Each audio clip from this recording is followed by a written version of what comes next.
Hello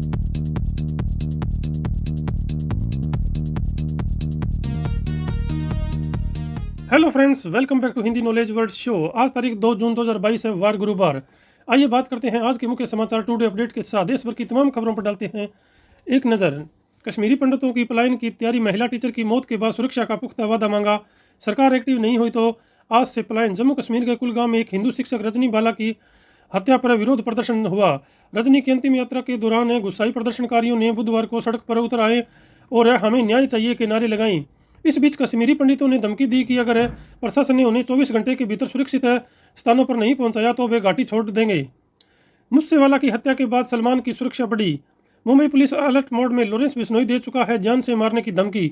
Mumbai police ने सलमान खान की सुरक्षा बढ़ा दी गई है। यह कदम है सिंगर सिद्धू मूसेवाला की हत्या के बाद मिले एक सीक्रेट इंटेल के बाद गया। अब सलमान के साथ उनकी प्राइवेट सिक्योरिटी के साथ मुंबई पुलिस के आधा दर्जन सिपाही भी रहेंगे। मूसेवाला की हत्या की जिम्मेदारी गैंगस्टर है लॉरेंस बिश्नोई के गुर्गे गोल्डी बराड़ ने ली है। अनिल देशमुख मामले में सचिन वजय बने सरकारी गवाह, स्पेशल कोर्ट से मिली राहत। श्री राम जन्मभूमि मंदिर के गर्भगृह का शिलान्यास मुख्यमंत्री योगी आदित्यनाथ ने किया। राम मंदिर का गर्भगृह कमल की आकृति का 8 कोण वाला होगा। इनकी दीवार 6 फीट मोटी होगी, जिसका बाहरी हिस्सा पिक स्टोन का होगा। इसका कलश 161 फीट ऊंचा होगा। इस अवसर पर स्वामी परमानंद सहित राम मंदिर आंदोलन में जुड़े 100 से ज़्यादा संतों सहित 300 लोग इस ऐतिहासिक पल के गवाह बने। महंगाई से थोड़ी राहत, कमर्शियल गैस सिलेंडर 135 रुपये सस्ता हुआ। दिल्ली में कीमतें 2219 रुपये हुई। महीने के पहले दिन यानी 1 जून को 19 किलो वाले कमर्शियल सिलेंडर LPG की कीमत 135 रुपये की कटौती की गई। हालांकि 14.2 किलोग्राम वाले घरेलू सिलेंडर की कीमत में कोई कटौती नहीं की गई। श्रृंगार गोरी केस, तारीख 288 दिन में 5 बार सर्वे, 13 सुनवाइयाँ टली। एक्सपर्ट का एनालिसिस, फैसला आने में 10 साल भी लग सकते हैं। कल श्रृंगार गोरी केस के 288 दिन बीत चुके हैं। 17 अगस्त 2021 को 5 महिलाओं की कोर्ट पहुंची और बोली हमें अपनी देवी माँ की रोज पूजा करनी है। कोर्ट ने 18 को याचिका स्वीकार की। तब से ज्ञानवापी परिसर में 5 बार सर्वे हुए और फिर मामला शिवलिंग और फुहारे के बीच उलझ गया। महाराष्ट्र को फिर डरा कोरोना। मुंबई में फरवरी के बाद पहली बार सबसे ज़्यादा मरीज मिले। पॉजिटिविटी रेट 6% तक पहुंचा। डिफेंस डील, रक्षा मंत्रालय ने BDL को दिया पहला ऑर्डर। वायुसेना और नौसेना को मिलेगी MK1 मिसाइल। रक्षा मंत्रालय ने मंगलवार को भारतीय डायनामिक्स लिमिटेड BDL के साथ अस्त्र MK1 मिसाइल के लिए डील की है। यह डील 2971 करोड़ रुपए में की गई है। रक्षा मंत्रालय के मुताबिक यह मिसाइल हवा में वार करने में सक्षम है। इस मिसाइल को भारतीय वायुसेना और नौसेना को दिया जाएगा। GST कलेक्शन का नया रिकॉर्ड। अप्रैल में सरकार को 1.67 लाख करोड़ की कमाई, यह पिछले साल से 20% ज़्यादा। भारत ने ग्रोस GST कलेक्शन में नया रिकॉर्ड बनाया है। अप्रैल 2022 में ग्रोस GST रेवेन्यू 1.67 करोड़ रुपए रहा और अप्रैल 2021 की बात करें तब यह 139 करोड़ रुपए का GST कलेक्शन हुआ, यानी सालाना आधार पर GST कलेक्शन में 20% की बढ़ोतरी हुई। पंजाब में कागजी स्टाम्प खत्म, सरकार ने शुरू किए ई स्टाम्प। सफाई पर खर्च हो रहे 3500 करोड़। पंजाब में कागजी स्टाम्प पेपर खत्म कर दिए गए हैं, इनकी जगह सिर्फ ई स्टाम्प चलेंगे। आम आदमी पार्टी सरकार ने इसकी शुरुआत कर दी गई है। कागजी स्टाम्प खत्म होने से सफाई पर खर्च हो रहे 3500 करोड़ रुपए की बचत होगी। पंजाब के रेवेन्यू मंत्री ब्रह्मशंकर जिम्पा ने इसकी पुष्टि की। मूसेवाला की हत्या पर मनकीरत की सफाई। बम्बिहा गैंग के आरोप पर बोले सिंगर मनकीरत, इस हत्या में मेरा कोई मैनेजर शामिल नहीं है। सिद्धू मूसेवाला हत्याकांड में अब दूसरे पंजाबी सिंगर मनकीरत औलख का नाम उछल कर आया है।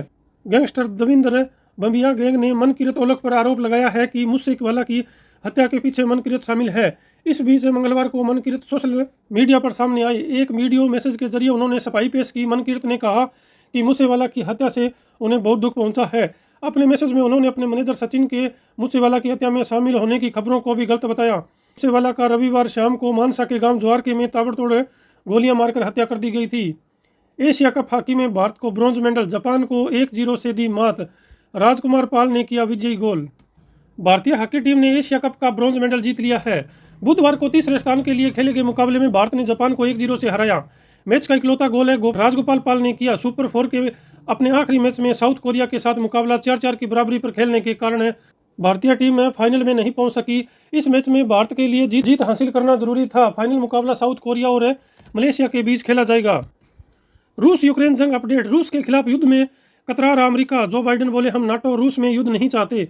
रूस यूक्रेन जंग के 97 दिन बीत चुके हैं। इतना वक्त गुजरने के बाद भी नाटो सेना लड़ाई में सीधे नहीं कूदी है। अमेरिका राष्ट्रपति जो बाइडेन ने न्यूयॉर्क टाइम्स में लेख में एक बार फिर साफ कर दिया है कि नाटो फोर्सेस रूस पर हमला नहीं करेगी। बाइडेन ने अपने आर्टिकल में लिखा है, मैं साफ कर देना चाहता हूं कि हम लोकतांत्रिक, स्वतंत्र, संप्रभु और समृद्ध यूक्रेन देखना चाहते हैं। रूस ने की जिरकोन मिसाइल का सफल परीक्षण।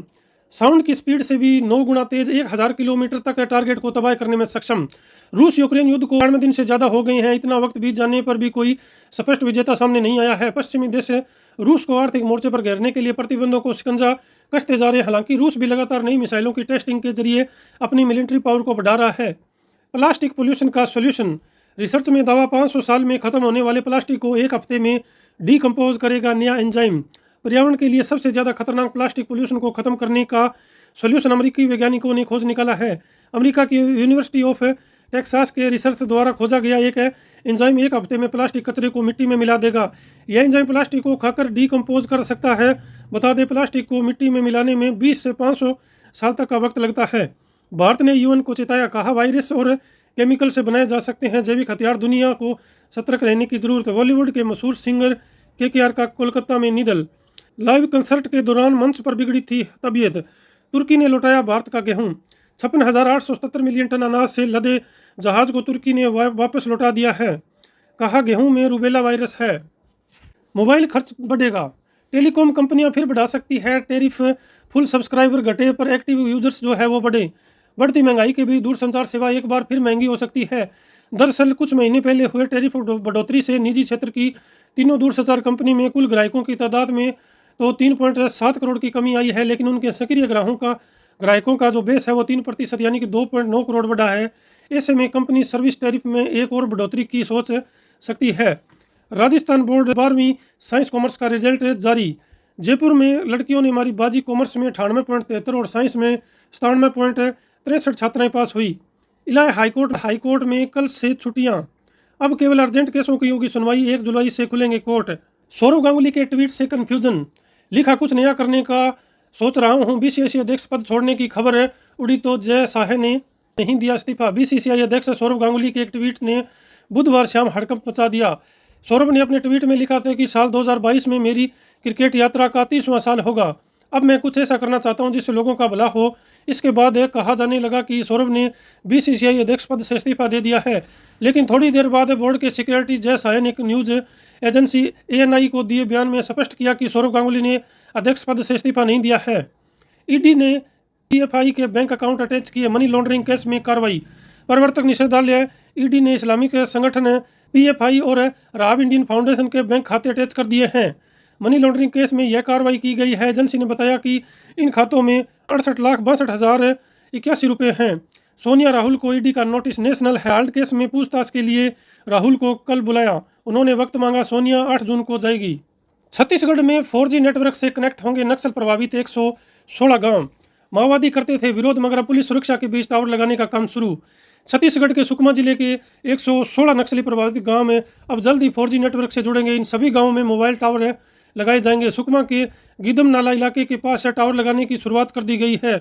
बताया जा रहा है कि जवानों की सुरक्षा के बीच काम तेजी से होगा और करीब 1 से 1.5 महीने के अंदर ही नक्सल प्रभावित 116 गाँवों में टावर लगाने का काम पूरा कर लिया जाएगा। USOF प्रोजेक्ट लैब सेकंड योजना के तहत टावर लगाए जा रहे हैं। अगली जो खबर है वो है मौसम अपडेट से। मानसून को लेकर खुशखबरी। देश में इस साल 103% बारिश की उम्मीद। पंजाब, हिमाचल समेत 12 राज्यों में जून में सामान्य से ज़्यादा बरसेगा पानी। इस बार देश में पिछली बार से अच्छी बारिश होने की उम्मीद है। भारतीय मौसम विभाग IMD ने इस बार जून में से सितंबर तक देश में 103% बारिश की उम्मीद जताई है। विभाग ने महीने भर पहले देश में 99% बारिश का अनुमान लगाया था। जून में पंजाब में भी मानसून सीजन के दौरान सामान्य से अधिक बारिश होने का अनुमान है। नौतपा के 8वें दिन गर्मी से राहत। बस्तर में बदला मौसम, कई इलाकों में हल्की बारिश से किसानों के लिए एडवाइजरी जारी। छत्तीसगढ़ के बस्तर में नौतपा के 8वें दिन बुधवार को मौसम बदला। दंतेवाड़ा, जगदलपुर और बीजापुर समेत आसपास के कुछ इलाकों में हल्की बारिश हुई, जिससे इन जिलों में मौसम सुहावना हो गया। वहीं बस्तर के कुछ जिलों में बादल भी छाए हुए हैं। हालांकि तापमान में कुछ खास उतार चढ़ाव नहीं। 2 जून यानी कि आज नौतपा का अंतिम दिन है। तो दोस्तों, आज की वीडियो को यहीं फिनिश करते हैं। वीडियो आपको कैसी लगी? अगर वीडियो अच्छी लगी तो उसे लाइक करना और अपने दोस्तों को शेयर करना, और जिन लोगों ने हमारा चैनल सब्सक्राइब नहीं किया है वो कर लें, और जिन लोगों ने कर लिया उनका दिल से धन्यवाद। Thank you for watching video. Take care and good bye.